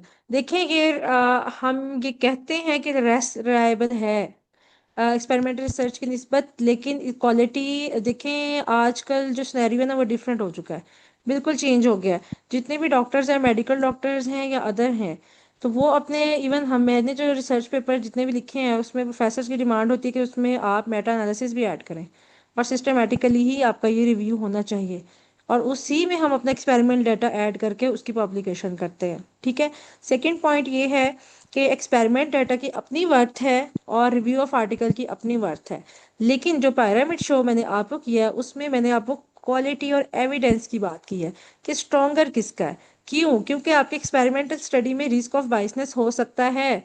कैसे हो सकता है? जैसे मेरे पास एक एक्सपेरिमेंटल स्टडी में 2 ग्रुप्स हैं, एक ग्रुप को अगर मैं फेवर करते हुए उसके आंसर्स को एक्यूरेट कहूँ और कहूँ कि P value less than 0.05 and data is significant in all manners, I am biased, even my data may be not significant. Quantitative data में मैं 0.0 0.1 का डिफरेंस करके उसे चेंज करूंगी तो I am biased. और ये हो रहा है वर्ड में और ये होता है, इसलिए उसकी क्वालिटी की निस्बत हम कहते हैं कि सिस्टमैटिक रिव्यूज और मेटा एनालिसिस की एविडेंस बेस्ड हाई है, और क्योंकि उसमें रिस्क ऑफ बायसनेस बहुत कम है। कंप्यूटेशनल हमारे पास होती है ड्राई लैब, ठीक है, जो हम करते हैं लैब्स में उसको हम कहते हैं वेट लैब, और wet lab means experimental studies, ठीक है। ओके, आई होप के मज़ीद क्वेश्चंस अगर हैं तो प्लीज़ आप कर लें, हमारे पास सिर्फ 5 मिनट्स हैं। मेडिकल ये सबको स्टडीज़ की बात हम कल करेंगे, ठीक है, क्योंकि मैंने स्टडीज़ ऐड सिर्फ इस पर्पस में की थी कि आपको नो हाउ हो जब हम आर्टिकल्स लिखें और क्वालिटी चेक करें, लेकिन अब मुझे फील हो रहा है कि हमें इस पे एक गुड डिस्कशन हमें होनी चाहिए, ऐड करनी चाहिए, ठीक है। तो article structure too much time नहीं लेगा, हमें आपको डीप एक्सप्लेनेशन के साथ स्टडीज़ पे डिस्कशन हम करेंगे इंशाल्लाह। और आई होप कि आप सबकी सजेशंस को मैं फॉलो करूं, क्योंकि मेरे लिए सबकी सजेशन उतनी ही वैल्यूएबल हैं जितनी कि 1 पर्सन की है, ठीक है। तो और मेरी पूरी कोशिश होगी कि मैं सबको साथ लेके चलूं, चाहे वो बेसिक रिसर्च कर रहे हैं, और अगर यहाँ पे सीनियर हैं, प्रोफेसर्स हैं, तो वो भी मेरी कोशिश है कि वो बिल्कुल मेरी बातों से बोर ना हो। Okay, thank you so much. अगर और क्वेश्चन नहीं है तो हम इसे लीव कर सकते हैं। अस्सलाम वालेकुम मैम। वालेकुम सलाम। Yes please. मैम आपने कहा थोड़ी देर पहले इन विट्रो स्टडीज के बारे में बताया था, तो मैम उसके साथ ही एक स्टडीज होती इन वीवो स्टडीज, आप उनके बारे में थोड़ा बता सकती हैं? जी, बिल्कुल। इन विट्रो स्टडी जिस तरह हम लैब में करते हैं ना, तो इन विवो स्टडी से का मतलब ये है कि ऐसी स्टडी जो एक लिविंग ऑर्गेनिज्म के अंदर की जाती है, इनसाइड, ऐसी रिसर्च कंडक्ट की जाए इनसाइड अ लिविंग ऑर्गेनिज्म, ठीक है। इसकी एग्जांपल आपको मैं बहुत छोटी सी दूंगी, और मे बी आप सब इससे वाकिफ भी हों, लेकिन ये वो एग्जांपल है जो मैं ऑलरेडी कर चुकी हूँ। इन विवो में आप रैट्स की एग्जांपल सबसे ज़्यादा फेमस है, हम अपने मेडिसन, ड्रग्स, सब कुछ रैट्स पे चेक करते हैं, लेकिन मैं आपको एक डिफरेंट एग्जांपल बताने वाली हूँ। एक चिक एग जो होता है हमारे पास, जिसे हम चिकन का एग, और वो जब एम्ब्रियो स्टेज से पहले होता है, उस पर भी हम टेस्टिंग करते हैं, और उसको भी हम इन विवो स्टडीज कहते हैं।